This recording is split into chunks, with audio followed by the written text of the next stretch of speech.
Hi everybody, it's me again, Charles Norman from Sports Solutions LLC. We are the creators of AthleticSOS.com, and it is a website that if you are trying to get an athletic scholarship, you can use our site to find all of your best options and opportunities, and from there you can move forward with contacting them. We show you how to do everything else after that, and so you can decide now, once you have your list of which schools you want to go to or that you qualify for, you can start vetting them from our site. And then we show you how to send out your profile and do the other stuff that you want to do. We are not a recruiting service. All we're trying to do is make sure that you have the best fit schools for yourself. And if you want to do it some other way, go to a recruiting service, or you want to reach out to those schools and let them come see you participate, you can do that. But at least you know where you're trying to start from. And so this is going to be really a good feel for the kind of feedback we're getting from our website. And that's why I like to do these videos myself. So everything I talk about here, when you guys see me on this YouTube channel, is about how I see what's going on inside of our software, but you won't see these same talks inside the software. The software is all business, right? It does what it does. But here is where we get to talk about what's really going on behind the scenes. And so the title of this one is How to Get an Athletic Scholarship. And then we want to talk about the back pocket list. And so what happens in our software is you put in your academic information, right? And then you put in the sports you play, the level you can play, your gender, and then the areas that you're interested in. And we give you a list of schools that you qualify for academically that have your sport at the level you can play. And you, from that list, you start doing your vetting. And then as you're doing your vetting, you're going through each school that's on that list that you're interested in. You're looking at them, you're trying to find out, and then you save it and you put it on your list, and you put it on your list, and you put it on your list. And so you're doing this over and over and over again. And so the way people have been using the software that kind of concerns me is they're thinking of that list that we just built as their backup list. It's the list. If everything else falls through, I'm going to use this list. And so here's the hierarchy that I'm seeing right now. So you've got your dream school, right? This is the school that if they called you today and offered you an athletic scholarship, you'd sign on the dotted line right away, right? You've been thinking about this maybe since you're a little kid. Maybe your family members went to this school. Maybe this is the school your family goes to. There is no other choice. But if you could play there, that'd be great, but you might have to go there anyway. Maybe this is a school where one of your relatives played before and you got sort of an inside track there. Whatever the reason is, this is your dream school, right? So that's level one. Level two are the schools that have sent you some correspondence. They've sent you some letters, emails, or whatever it is that they've done. They're showing interest in you. Now, maybe they saw you because you're all league or all state or all area, whatever you are, or you played in a viewing tournament or a combine or a showcase somewhere, and they saw you and they're showing interest. Just remember this one thing about those letters and that kind of communication and correspondence is if you participated in something, your name's in a database somewhere.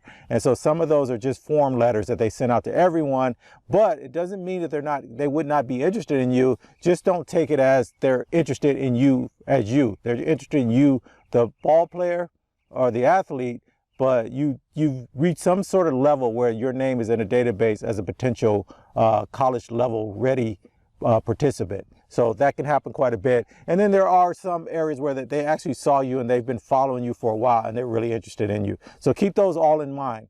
Now let's get to AthleticSOS. And don't forget, AthleticSOS, every time I do one of these videos down below, at no cost to you, I'm going to give you instructions and I'm going to give you a code that you can use to sign up and use AthleticSOS. I built it for you guys to use. Please use it. But I want you to use it the way that I think is the best way for you to use it. So you're going in there, so those are your two main areas, right? You've got your dream schools and you got the people that are corresponding with you. And then you're going to use our software and you're going to build your other list. I think that list that you're going to build for yourself is more important than the other list. In fact, I think that your dream school and those other schools that correspond to you, they need to be on your list. Remember, because we're matching you up academically. Do you qualify to even go to those schools? So yeah, your dream school, you might think you got everything under control, but can you actually get in those schools? Well, we let you know that you qualify, and we let you know what level. Are you a high level qualifier, medium, or just barely making the line? And what do you need to do to move yourself up? So all of that's inside the software. But I want to get back to the list itself.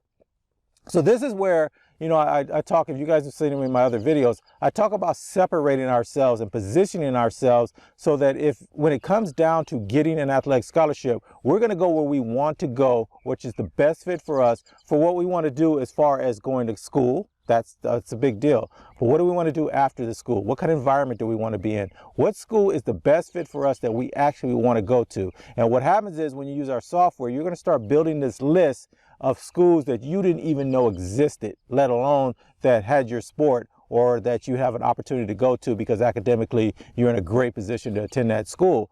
You hadn't even thought about that stuff yet because you didn't even know these schools existed. And this is where we get our growth as people. I want you guys to think past what everybody else is thinking about and start thinking in a way that's going to help you through the rest of your life. And so what happens here is we're vetting these schools, right? We're going in and we're seeing what is the campus like. We're looking at the sport. We're going to the team and we're trying to see, is the team being successful? Are they the top half of the conference every year? Do they play for the championship, the conference championship quite often? What are they doing overall? What kind of players do they bring in? Do they fit my size, my height, my weight, my abilities? Do these kids seem to match up to me?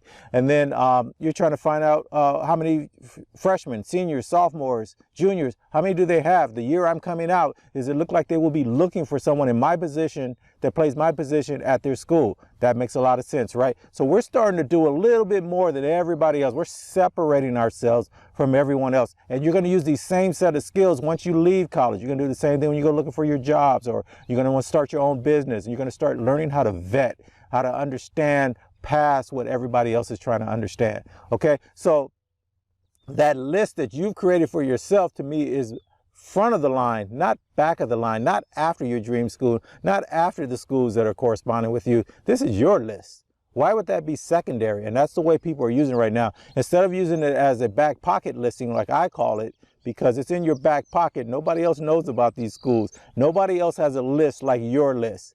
Instead of thinking of that as a backup list, that should be your forefront list. That should be where you start from. And so those are the kind of things that I want you guys to think about. But I want you to take it to another level even beyond that, right? So you're vetting now, you've got all these criteria for how you're searching, and we talk about that inside the software.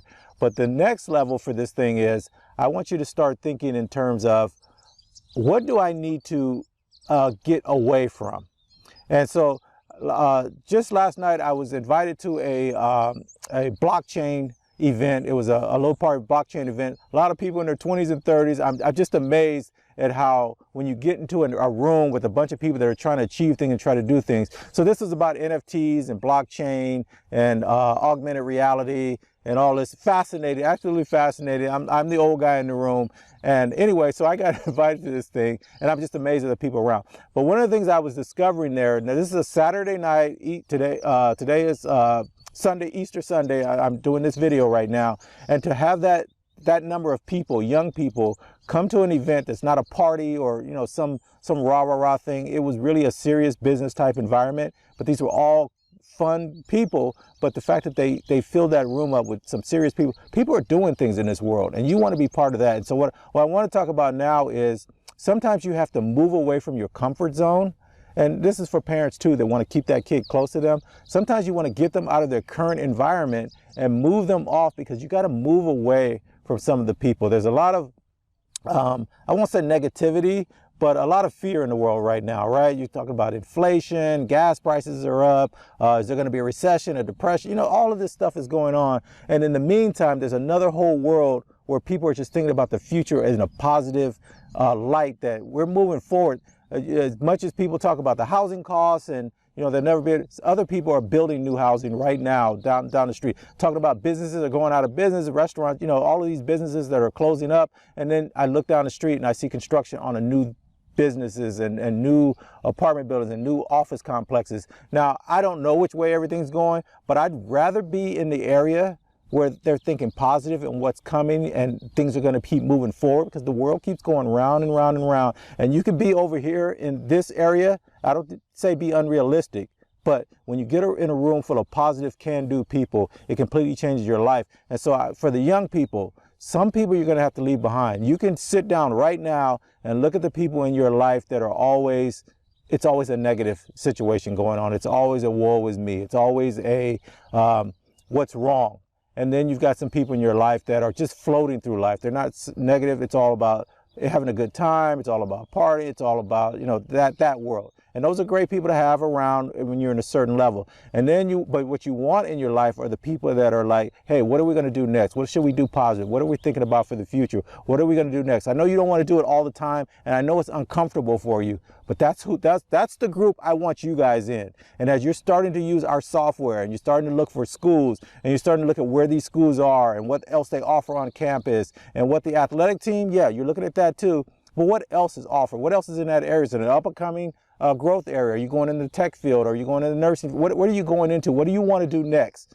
And so you're vetting just a little bit deeper. I really want the members of AthleticSOS to be separate from what everyone else is trying to do, especially as far as it comes to playing athletically at the collegiate level. That's surfacey stuff. We want to go past that. We want to go beyond that. I want to just create a group of people that when they're going to do stuff, you guys start getting together inside, and we're going to try to create a little social area in that right inside the software, so you guys can communicate with each other away from us. You don't have to be a part of what, you know, the software doesn't control anything, but I want you guys to get together and start thinking and just thinking in a different way. So I hope some of this makes sense.